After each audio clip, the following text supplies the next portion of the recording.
Olá, meus alunos do sétimo ano. Nós vamos passar agora para o nosso segundo momento de aula. Nesse nosso segundo momento, vocês vão precisar abrir o livro de vocês na página 178, porque nós iremos falar sobre simetria de rotação. Uma rotação, ela corresponde a um giro. Por exemplo, na ilustração seguinte, esse losango ele faz 2 giros de 90 graus.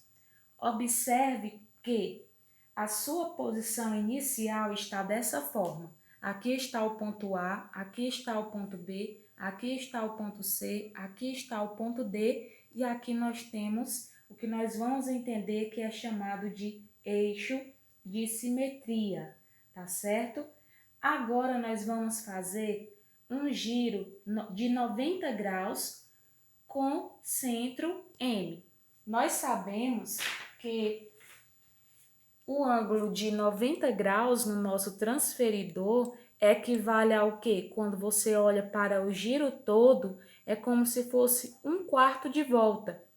Ou seja, quando você tem o ângulo de 90 graus, você se movimenta uma vez em um sentido, você tem 90 graus. Se você quiser fazer um outro giro de 90 graus, você se movimenta mais uma vez. E é isso que nós vamos fazer aqui com o losango. Imagine que ele queira fazer aqui um giro de 90 graus. Nós vamos movimentar quantas vezes? 90 graus, nós vamos movimentar uma vez, formando um ângulo reto, que é um ângulo de 90. Movimentamos uma vez, aqui ficou o ponto A, o ponto B, o ponto D e o ponto C. Ok. Mas nós vamos fazer mais um giro de 90 graus. Quando você faz mais um giro de 90 graus, o que foi que aconteceu? Você encontrou aqui a figura, o losango, da mesma maneira que ele estava inicialmente. Ou seja, aqui é o final do giro. Mudou-se os lugares dos pontos? Sim, mas a posição permaneceu a mesma. Isso, gente, nada mais é do que simetria de rotação. Olha o que está aí na página 178 no quadradinho amarelo. Diz assim: uma figura ela tem simetria de rotação se após girar certo ângulo, diferente do ângulo nulo, aqui foi o ângulo de 90 graus, né? Ela aparentemente não mudar de posição, embora seus pontos tenham mudado de lugar. Observe que essa figura ela deu 2 giros de 90 graus para estar retornando para a sua posição inicial. Nós também poderíamos dizer, se são 2 giros de 90, 2 equivale a um giro de 180 graus, para que só então ela chegue à sua posição inicial. Agora nós vamos ver mais um exemplo. Nós temos aqui a ilustração de um hexágono. O que é um hexágono? É uma figura que contém 6 lados. Aqui nós temos o vértice A, B, C, D, E e F. O nome desse hexágono é o hexágono ABCDEF, certo? Ele é um hexágono regular, pois ele vai apresentar todos os lados iguais e todos os ângulos iguais.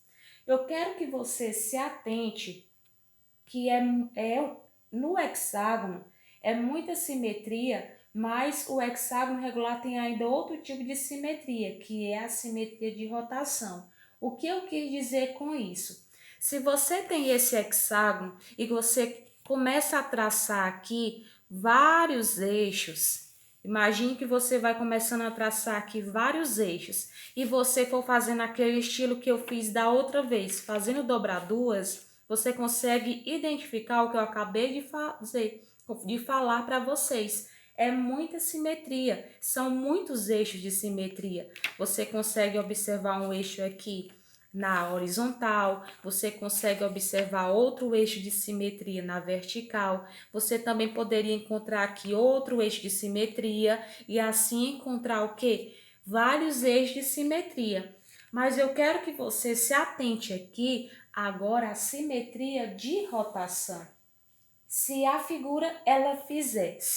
figura ela fizer um giro indicado por esse ângulo que você está observando, que é o ângulo BOC com centro em o ponto A vai fazer o quê? Ele vai ficar sobre o ponto B. Ou seja, se ela fizer esse giro, o ponto A vai ficar no lugar do B, o ponto B vai ficar no lugar do C, o ponto C vai ficar no lugar do D e assim sucessivamente.